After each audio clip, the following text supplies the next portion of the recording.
The night I realized I had lost more than weight was the night I saw myself still running on the treadmill, even though I was already standing on the floor, watching it happen.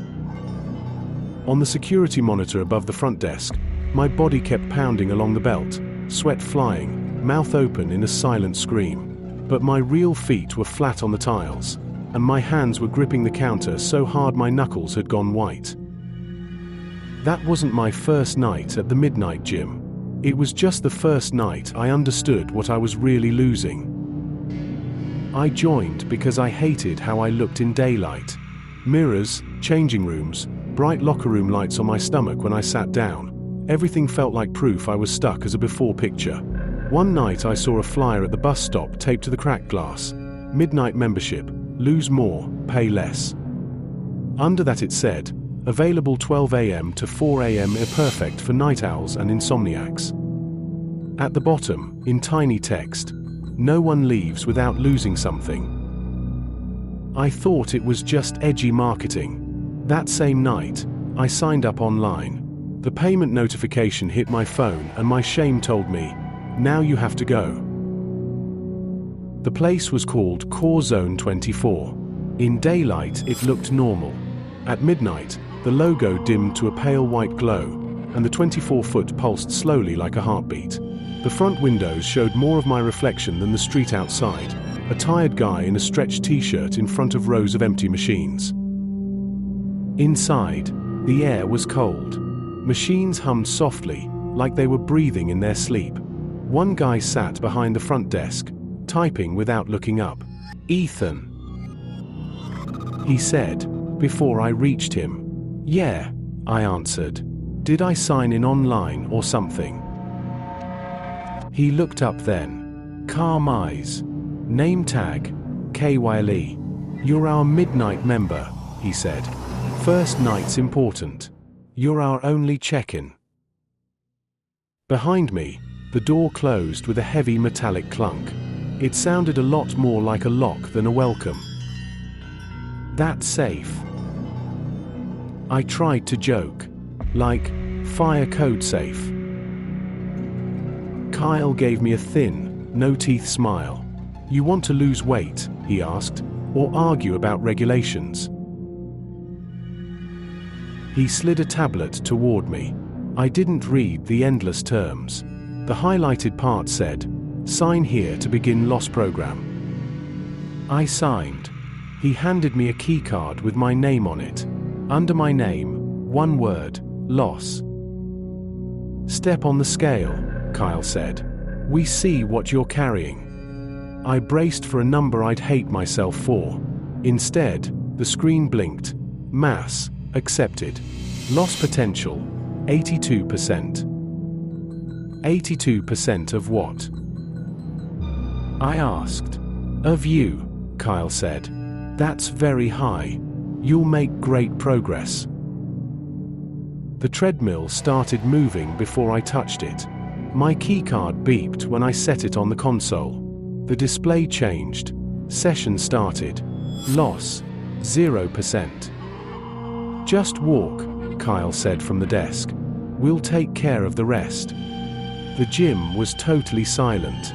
No music, no TVs. Just the belt humming and my breathing getting louder. After a few minutes, the numbers flickered. Loss, 0.2%. A cramp ripped up my calf so hard I nearly fell. "Keep walking," Kyle called. "That's just your body protesting." At 10 minutes, the meter showed 1.5%. I was gasping, but then, suddenly, it got easier. It felt like something heavy inside my chest quietly unhooked itself and slid away. Not fat. Not yet. Just some kind of weight I couldn't name. "Look up," Kyle said. The wall in front of the treadmills was one long mirror. I hadn't looked at myself yet. I'd been staring at the numbers. When I finally did, I saw myself walking, red-faced and sweating. I lifted my hand to wipe my forehead. In the mirror, my hand moved just a fraction of a second late. I blinked. The delay snapped back to normal. "Must be tired," I muttered. At 15 minutes, The treadmill slowed and stopped by itself. The display read, "Session complete. Loss, 4%. "Good first night," Kyle said. "Go home. Hydrate. You'll feel it in the morning." He was right. I woke up like someone had taken off a backpack I didn't know I'd been wearing. Breathing felt easier. My steps felt lighter. My bathroom scale said I'd dropped 3 kilos overnight. That was impossible. But my body felt better than it had in years, and that feeling drowned out common sense. I went back. Night after night. Same door, same lock, same empty gym. My loss climbed. 4%. 9.7%. 16.4%. My clothes loosened. People at work noticed. "Damn, Ethan," my coworker Mara said. "What's your secret?" "Midnight gym," I joked. "They don't let you leave unless you suffer." She grinned. "Send me the name. I might join." I opened my mouth to say Core Zone 24, and nothing came out. I could see the logo in my head. I could picture the front door. But the words refused to form. "You okay?" She asked. "Yeah," I lied. "Just tired." That was the first thing I lost that wasn't on my body. After that, other pieces started slipping. Keys in the fridge. A photo of me and my dad I needed a moment to recognize. One night, I tried to recall the street I grew up on, and there was just blank white space where that memory should be. I blamed stress, weird sleep, anything but the place that was finally making me feel lighter. The night my loss hit 52.3%, I decided I had to quit. I went early, 11:30 p.m., hoping the door would be open before midnight. The building was dark. My card flashed on the reader, access denied. My phone buzzed with a text from an unknown number. "Midnight membership activates 12 o'clock a.m. Please return during assigned hours to continue loss." Then another. "Failure to complete program will result in forfeiture of all progress." I pictured all the weight slamming back onto my body, heavier than before. I pictured the way people had just started to treat me differently. At 12:01 a.m., I walked back in. "Trying to quit halfway is dangerous," Kyle said calmly. "Loss builds momentum. Turn around too fast, you break something." "I'm forgetting things," I told him. "People, places, words. You never said that would happen." "We promised loss," he said. "You assumed weight. That's not on us." Then he added, "You could transfer some of your loss to someone else. Bring a guest. We redistribute." Friday night, Mara and I sat at a bar. She kept staring at me, shaking her head. "You really do look like a different person," she said.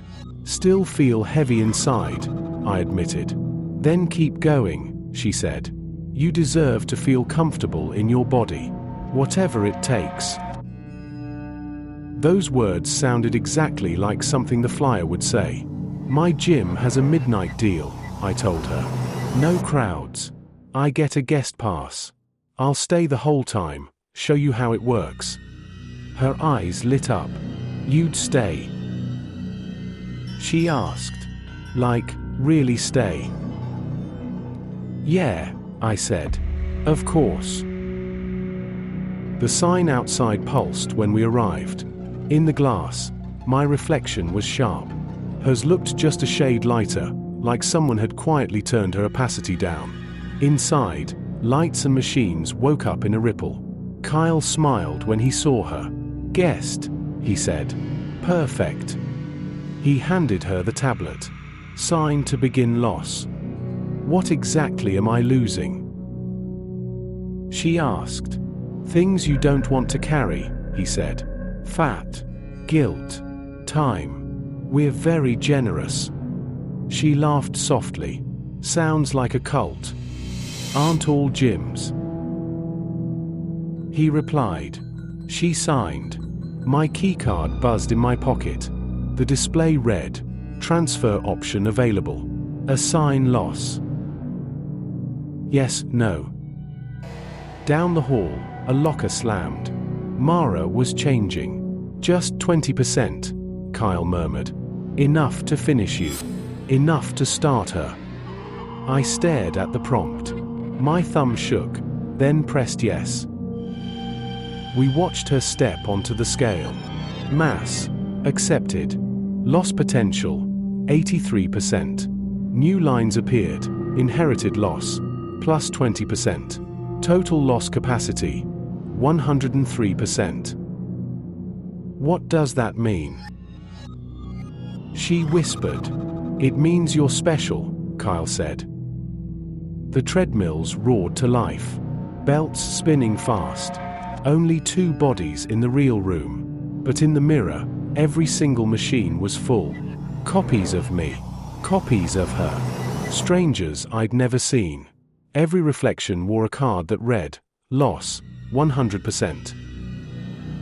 Mara's treadmill yanked her backward. She grabbed the rails, panicking. "Ethan, what is this?" "I can't. My legs." "Just walk," Kyle said calmly. "We'll take care of the rest." I tried to run to her. The air felt thick, like I was pushing through water. In the mirror, my reflection didn't move at all. It just kept running and smiling. My loss dropped on my card. 73%. 53%. 33%. Everything I'd given up came crashing back. Every memory. Every insult. Every ounce of shame. I screamed. The sound stayed stuck in my chest. In the mirror, my copy screamed for me.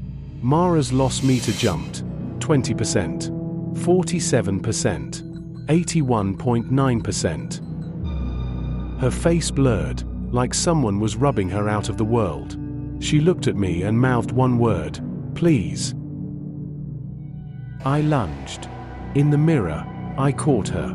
In the real gym, my hands closed on nothing. Her body hit the belt, then the floor, with a sound I still hear when I try to sleep. On the mirrored treadmill, she kept running. Eyes empty. Loss, 100%. On paper, it was an accident. A fall. Bad luck on a late night. On the security footage, there were no extra people in the mirror. No transfers. No shadows. Just a tired guy and a woman trying to get healthier. The only strange thing on the replay was me. The Ethan on the treadmill looked straight into the camera right before Mara fell and smiled. On the monitor, he never stepped off the treadmill at all. My loss stopped at 53.2%. Kyle didn't let me go lower. "Perfect balance," he said. "Half of you gone, half left. Just enough to remember. Just enough to recruit."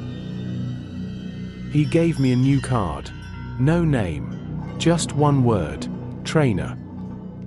When I stand behind the front desk now, new members don't see anything wrong. They see a guy who used to be heavier, promising they can feel lighter too. Midnight membership. I ask. No crowds. No judgment. Whatever you're carrying, you won't be for long. They sign. They step on the scale. Somewhere in the building, the loss meter updates. This story, this voice, is the part of me they couldn't scrub away. The guilt weighs more than anything I ever burned off, and it refuses to leave. So I'm using it. I'm telling you. If you ever see a flyer that says midnight membership, lose more, pay less. If you ever notice a gym sign start pulsing exactly at midnight, if you see a membership tier that talks about loss instead of calories, walk away. Talk about it. Share this. Let this story be the only extra weight you carry tonight. And if you still want more stories like this, there's one place we still exist, Bloody Chapter. When you like, share, and subscribe there, you're not feeding some hungry gym. You're feeding the ones who lost too much, so we don't disappear completely.